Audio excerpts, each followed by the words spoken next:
You're listening to another ambitious Entrepreneur Network.com podcast, the voice for entrepreneurs and small business. Now, onto the show.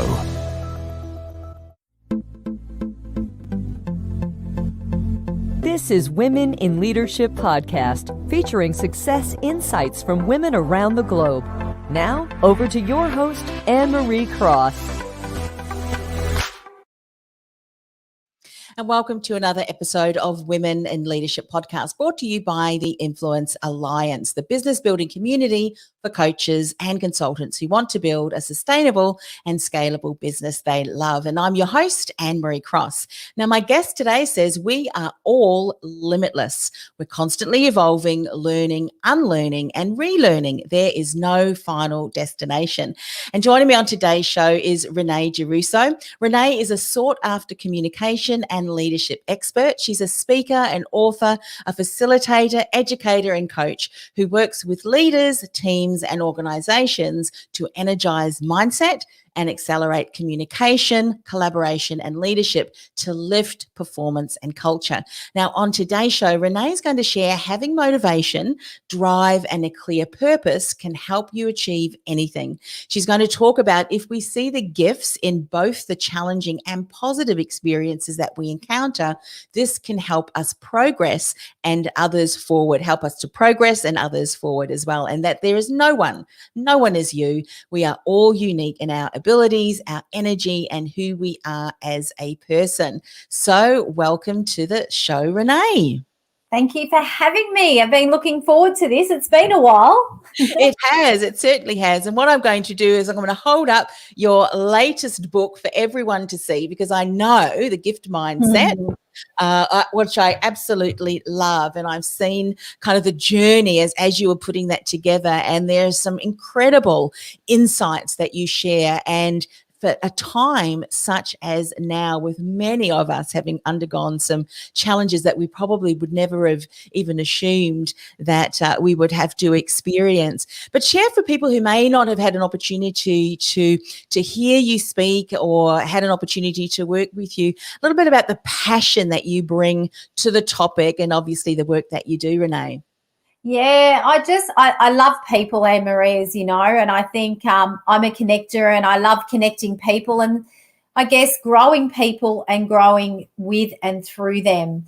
So, 15 years we've had the RG Dynamics business now, and we work with across about 24 industries. People are people. So from manufacturing to food to construction to engineering, we work with those people. And I guess over the years, running so many programs and, sessions and keynotes, etc., I've just seen so much, and I can see what I guess the outcome is when people take a step back and invest in themselves, in their leadership, in whatever it may be. And remember, we're all leaders of self. So for those of you watching or listening, if you don't have a team, you're still a leader.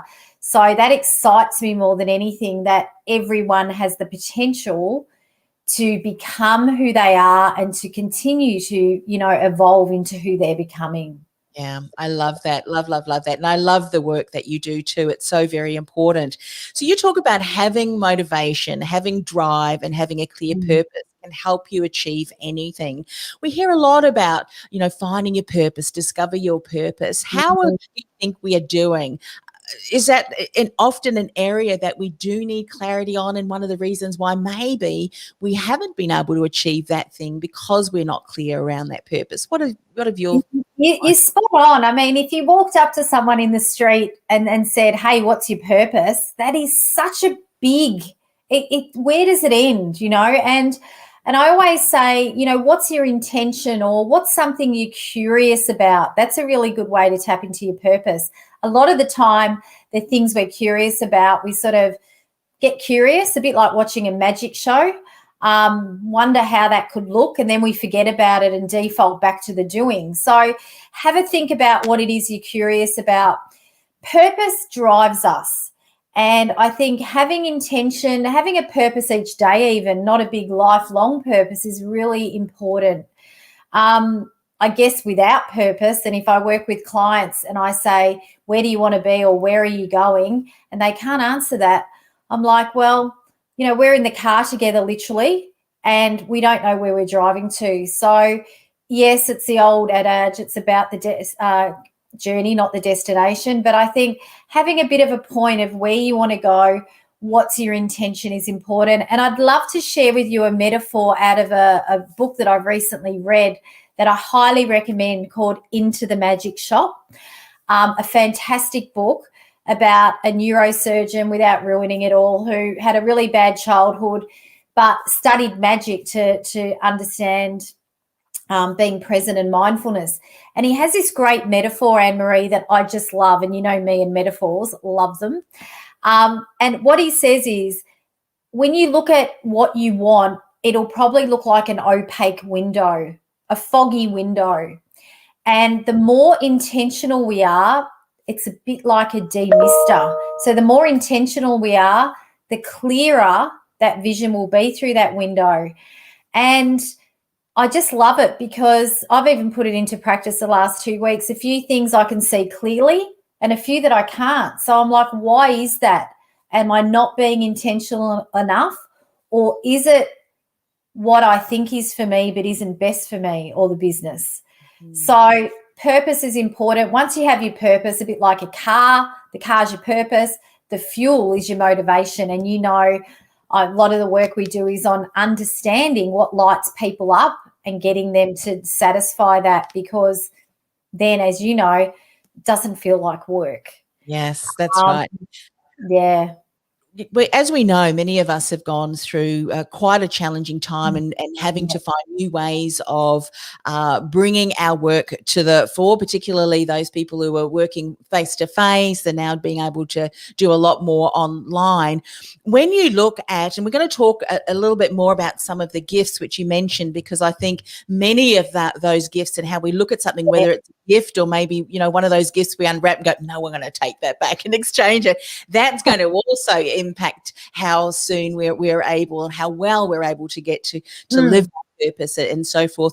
But talk a little bit about that motivation. I think that's going to be huge for people, because it's motivation, as you say, is how we're going to show up in our work. But there may be some things, some factors that are going to determine the level of motivation that we have. So share a little bit more about that.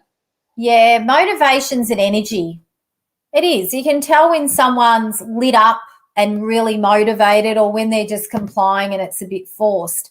And there's studies that are showing 65% of your success in any role comes down to doing what lights you up. So it's a pretty big statistic. You've got to be good at it. You've got to have capability, capacity, and all those things. But motivation is really important. And you're right. I think the people that got through last year were the ones that knew what their drivers were and didn't manage those, but instead satisfied those. So find out what it is that lights you up. And I'll be very honest with you. And Anne-Marie, I've shared this with you. We lost 90% of our business in April, which was literally, I felt like I was on a super highway, about to have our biggest year ever, all these amazing initiatives, about to start writing my new book, and bang, it was almost like being in a car accident when COVID hit, because a lot of our work was face-to-face. We totally shifted to online, hundreds of programs, fiddly, not a lot of revenue from that, but we're in service to a lot of people, which, I'm a big believer in. But the thing that got me through was knowing what motivates me. And clearly, I love people. I love interaction. So I actually got to a point I was over-connected, having so many virtual catch-ups, meetings, coaching sessions, keynotes, you name it. But I was able to say I love cooking. Cooking lights me up. So I did that at night. Friday nights, Anne-Marie, we used to light a fire in the backyard, a legal one, of course. And Brett and I would sit out there and have a glass of wine, and it would be like a bookend to finish the week. And we love the outdoors. So it's bringing in just little things. And if you go back to work, some of us like detail, some of us are big idea, creative, right brain. I'm one of those. So detail, I can do it, and I can do it well. But if I got out of bed having to do spreadsheets, if I got out of bed getting to write and run a program, meet people, get on podcasts, write articles, all the things that light me up. It's such a different energy, and I would have a pep in my step. So I have a little gauge on all the research I've done over the years with lots of clients. If you can bring in, if you know the 5 things that really light you up at work and in life, but we'll talk about work. Is it achieving goals? Is it growing others? Is it making a difference? Is it coming up with possibilities and brainstorming? If it's those things, if you can bring them in 70% of the time, you've got a really good chance of not only being productive, but more importantly, being happy. Yeah. It's so important individually. As you said, we're leaders of self first, but also a leader of an organization. If you've got a team, you've got to manage, you've got to manage that team, and often expectations that how aware are you of what motivates the team? And in certain circumstances, which are far more challenging, you want to make sure that they're able to do those things or bring those things in, because otherwise their energy is going to be far more drained. And I think that beautifully segues into the next point. I'd love to dive into some of those gifts. If we don't understand what motivates us, and if we don't include that, integrate that in our day, and I know cooking is something that you absolutely love to do. By the way, you're an amazing cook. From the recipes, the photos that you no recipes. What's Renee cooking up today? It's important to have that clarity, and I think it's also going to enable you to embrace and open, the gifts that you're going to talk about. So you talk about seeing the gifts in both challenging and positive experiences that we encounter can help us progress as well as others forward as well. So speak a little bit about that. Yeah. So the gift mindset is simply what you said. It's unwrapping the gift in any situation, whether it's good or bad. And gifts come in, there's sort of 2 forms. They come in the way of people, and they come in the way of situations. So if you have this mindset that I adopted many years ago, and I've sort of been playing with and finally got to pen the book last year, which is exciting, it's all around, yes, we face adversity. And at that time, we don't really want to go, what's the gift in this? Sometimes it is hard when it's under our noses, but it might be about looking back at what's something I've been through, whether it was a challenge or a great success. How did I do that? Take the time to articulate, how did I do that? Because once you understand that, you can use those lessons again to progress yourself forward. But better still, sometimes these can be a survival guide for someone else. So I think it's selfish not to unwrap and share our gifts. And I think our gifts sit under a lot of areas, but I've got it down to 12. I have a thing with 12, as you know. Don't ask where it comes from. Everything's in 12s. I think if we go last year, if I asked you this, Anne-Marie, last year, I am, what, if you looked at all the lessons and you were like many of us listening and watching right now, what was the key gift you got? I know for me it was the gift of growth and the gift of resilience. For me, it was the gift of really recognizing, and there's a gift in this, recognizing I'm much more of an introvert than I ever thought was possible. Yeah. That was how important it is for me to manage my energy. Like yesterday, I went to the very first in-person event, and whilst I loved the connecting, I really can see that it is kind of my energy today is a little bit different. And I think sometimes in those circumstances, we can rush, can't we, from one project to another. But the gift is sometimes giving ourselves the step back and then being able to look at, well, what can I learn from this and how can I, adapt that moving forward? So you said you've got 12 gifts. I wonder, and I'm happy for you to list each one out if you want to. Do you have a favorite gift? Oh, I always get asked this one. Well, just so you know, there were 40 gifts originally. Wow. Yeah, and your gift, encyclopedia. Yeah, I know. We had to cut it back. But your gift just then you mentioned really was the gift of awareness for you.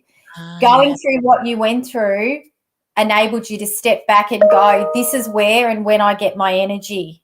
Yeah. And I was the opposite. I'm always energetic, you know me, but I get my energy. I've been out face to face for the last 3 weeks every day running workshops, back on a plane. I had to pinch myself like, is this happening? Happening. and the opposite, right? So it's what it is for you. So yes, we have 12 gifts. Probably my favorite, and it changes. One of my favorite gifts is the gift of optimism, because I think having optimism or surrounding yourself with optimists can help us get through really difficult times. And I'm an eternal optimist, probably to the point I have to bring it in sometimes when I'm with people that aren't as optimistic as me. In Australia, we have this whole Pollyanna effect. That would be one. And the other one is the gift of re-energizing. So knowing when you're your most energetic self to know when you're depleted and what works for you. So for you, Anne-Marie, you know, being alone and working from home suits you. That re-energizes you. For me, it's being back out there, even being in the car, calling clients, you know, so finding out what that is and making sure with the gift of re-energizing, I always say, do what lights you up. Fuel yourself up with the right foods and sleeps. You know, get out in nature. There's a big thing around. I did some research. When you're out in nature, your brain can't comprehend the amount of data. It's more than what we have within us. So you go into a state of calm automatically. Yes. Things like that. Yeah. You know, you mentioned one of the categories of gifts is through people, and obviously there are some people that you have interactions with that you may not have wanted to do so purposefully, but there's gifts in the way that that experience can then lead you to understanding and appreciating. Would you say in your research that you've done for something to become a gift, say for instance in that instance where someone may have had a different leadership style or just their approach was quite confronting to you, would you say that really as an individual you want to learn from that and kind of healing through that process? Because if you don't do that, then you're not actually able to take the gift away from that experience. Is that what you're right? Spot on. Gifts come from challenging people and situations and positive people and situations. And to answer your question, the challenging person, I call them the Kris Kringle. In the book, we have Pass the Parcel. We have a bit of fun with it. So the Kris Kringle is you ask for a beautiful bottle of perfume and you get a pair of socks, right? So what can you do with those socks? And the Kris Kringle gift, I always liken to the gift that keeps giving. And you're spot on. I had a manager many years ago and wasn't a great leader, you know, without going into the detail, but he taught me how not to be as a leader. And for me, I was quite young at the time, so I always had a checklist. Don't do do the opposite of what he does, and it worked for me. So I always have a bit of a saying, you know your Kris Kringle gifts and thank them. And I actually, around that time, I was with you know, a big FMCG company that were coaching and letting us have coaches in our mid-20s, and, you know, many years ago now for me, and they were ahead of their time. But I, at that time, having the Kris Kringle gift, I really started reading more. I was managing up more. And I still think if I hadn't had that leader, I don't know if I'd be doing what I'm doing today, because it led me on this whole self-development. I started doing internal training in the business, and I just had this gift for it. I just loved it and knew I wanted to go out and do it on my own. So you don't always see it when it's happening. I think that's really important. I'm not, you know, I'm a realist, and I think sometimes when stuff's happening and people say everything happens for a reason, I actually don't agree with that. I say everything happens for a lesson. But up to you when you're ready to digest and accept that lesson to help and not hinder you. Yeah. What I love about what you've just said is that you've taken an opportunity or a situation, not an opportunity, a situation, and it really has catapulted you in the direction of learning, developing, recognizing what it was in that style of that leader that you just didn't resonate with. And you mentioned earlier that you've knitted together, if you will, as an optimist. Do you think, looking back, that, and have you always been an optimist? And I think you said you did. So did that help you in that situation? And then for people that are listening and watching even the recording, who may be thinking, well, Renee, that sounds great, but optimism is not something that typically is of nature for me. What would I do if I typically am does that make sense? So what would they do in that situation? Totally. I think I've always been a bit of an optimist, to be honest. Now you've asked me that. I was always the positive child, and even when my parents divorced, I said, oh, great, I get to have 2 birthday cakes. Like I was always that kid that I always look at what I do have, not what I don't have. And that's the number one tip. Optimism can be grown, and you're spot on. I don't think I would have got through last year, and I know a lot that didn't. I don't think I would have got through last year without being optimistic.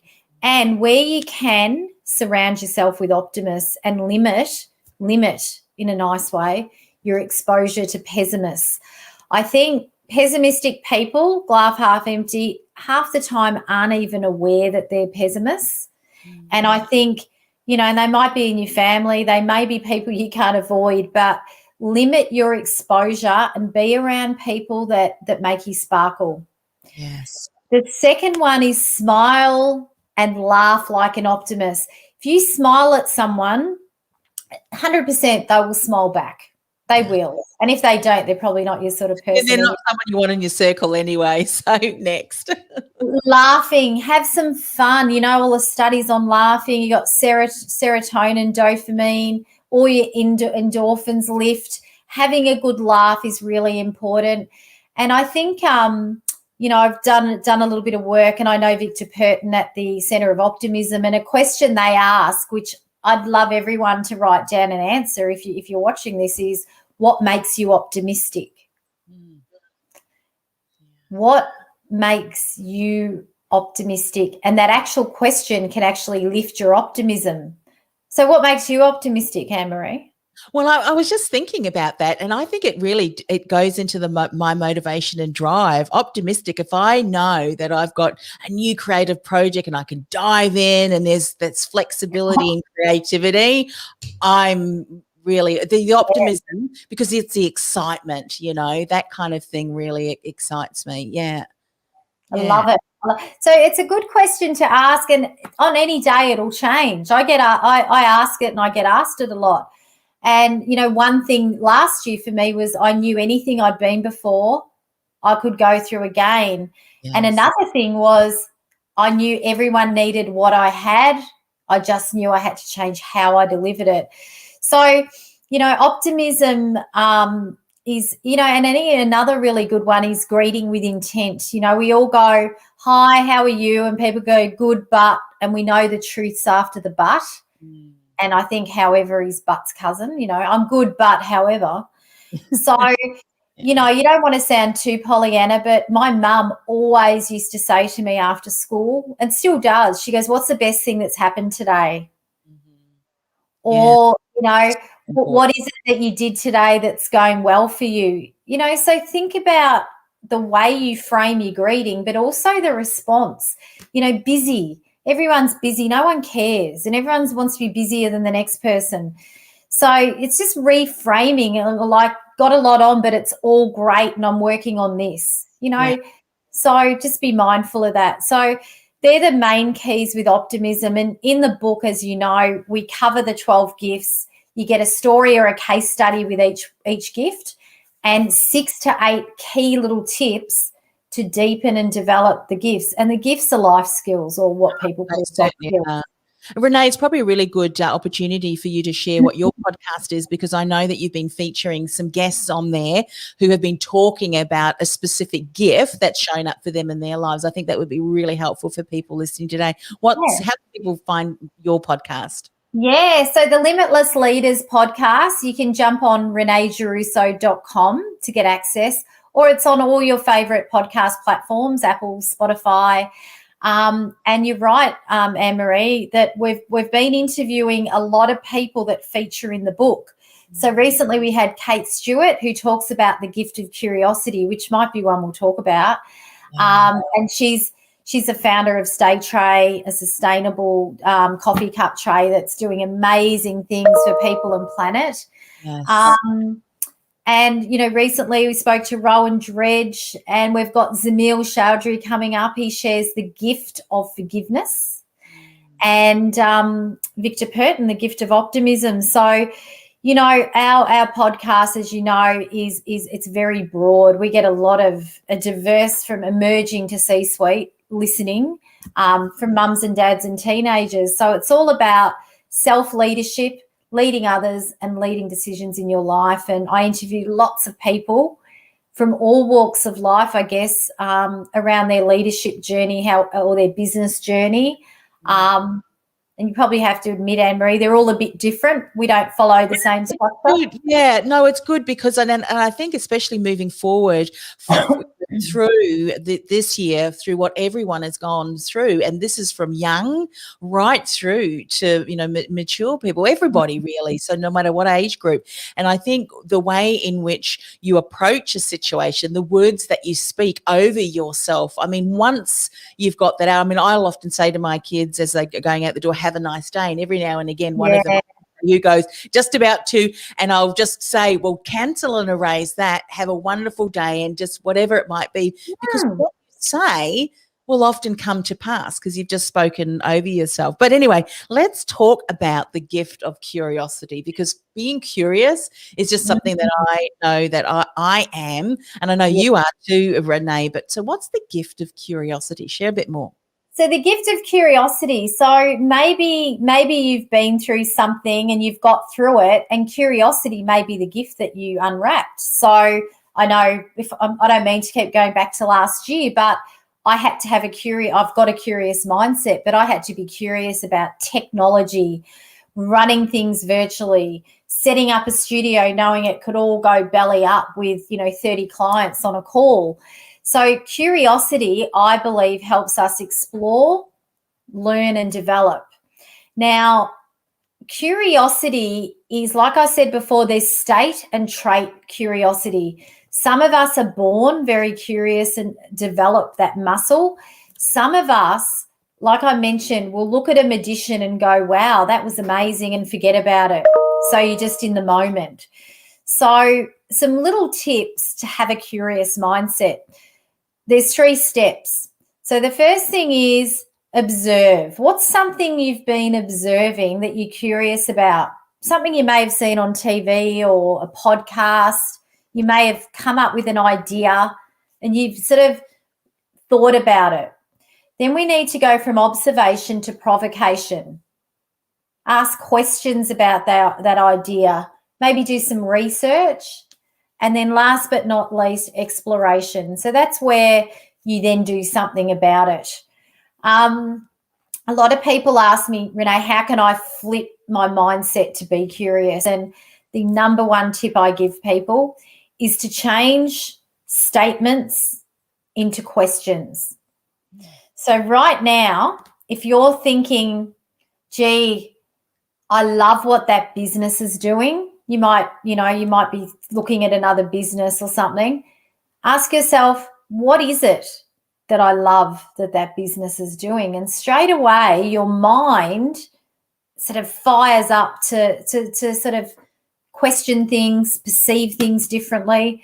In the corporate world and in businesses, I get a lot of people go, Renee, that team's amazing. And I say, flip that. They go, what makes that team amazing? Oh, they have really good connection and they have great communication. So hello, you can emulate that. Yes. So that's my number one tip. There's a lot, but that one in particular, and look at things with childlike wonder, I say. When we daydream, which, we don't get bored anymore. We never daydream. People tell me they can't remember when they last daydreamt. Is that the word? Yeah. So look at things like a child. Go in and don't put your opinions on them or your biases. You know, be I a think human it's so being. important because that will allow you to follow a pathway that enables you to become more optimistic. If optimism is not naturally something that is what you do, Mm, what was Renee doing? What was she saying? What can I do to become more optimistic? yeah. The more you do that with curiosity, it becomes part of that muscle, doesn't it? And you immediately They're start, all linked. yeah, They're all linked. You can't have resilience if you don't have gratitude. You yeah, can't have innovation if you don't be curious. And you know, something I've been saying for a few months is the 3 things business owners and leaders need to be the future. Mm. They need to be adaptive, innovative, and collaborative. yes, And you can't do one without the other. So stop thinking about, if you're out there listening now and you've got a team and you're like, need better collaboration, think about what have we adapted together and what can we innovate together, and the output of that will be collaboration. yeah. Makes And sense? I had a wonderful guest on the show, Cara Macklin. She's from Ireland, and she's all in the innovative space and done some incredible things for her parents' business, and now on her own in her consultancy. And one of the things that she was saying, you know, sometimes when we talk about innovation, we think of Elon Musk, but Oh, innovation can be just the smallest of things that can make the greatest of impact for the team, individuals, and ultimately being of service to customers. can just be a thought. I mean, I'm creative off the scale in ideas, but I can't even draw a stick figure. So I think it's about just, you know, dismiss this whole creativity bit. Like, don't say I'm not creative. It can be a process. It can be, hey, instead of, you know, instead of if we're running a hybrid team or we're working remotely, let's have our lunch online and talk about something. I don't know. It can be anything. But, yeah, I just think be curious. It's needed. And, you know, something I always say, Anne-Marie, is you don't want to be better than your competitors. You want to be different. And being curious, having a curious mindset can help you stay relevant and ensure that. Yeah. And I love that you said that, because one of the last points that you wanted to share some insights around, I think it beautifully segues into this. No one is you. We are all unique in our abilities, energy, and who we are as a person. So often we can be looking at what other people are doing, or other people in the workplace. She and he is this and that and the other thing. We then miss, or, you know, we miss the opportunities and recognizing what's really unique and special about us. So speak a bit more about this. Yeah, look, it goes back to the old comparison syndrome. We've all done it. We all do it at times. And, you know, I always say nobody is you. Even if you're out there right now and you've got a business the same as someone else's as far as the market or the message is the same, nobody is you. They're never going to deliver. Even if they delivered the same IP, you've got a different energy, you've got a different personality. So comparison is a killer. I've actually just written an article on this. So comparison is a killer. Nobody is you. So there's quite a few things you can do. Social media now has become, as we all know, it's great, but it's also become a sort of unrealistic showreel of people's lives. You know, beautiful plates of food, nothing goes wrong, beaches, Photoshop pictures, all that sort of stuff. And I think the first thing around that is always share a bit of you. I know we do that. I share stories. I share vulnerabilities. I've been very open that we lost 90% of the business. You know, I think you've got to be real. Know your capabilities and back these, you know. So stop looking at what you think you don't have and think about what you do have. And remember, anything you've done before, you can do again. Self-belief's a big one. So get rid of those limiting beliefs. So I always say to people, your thoughts create your feelings that create your actions.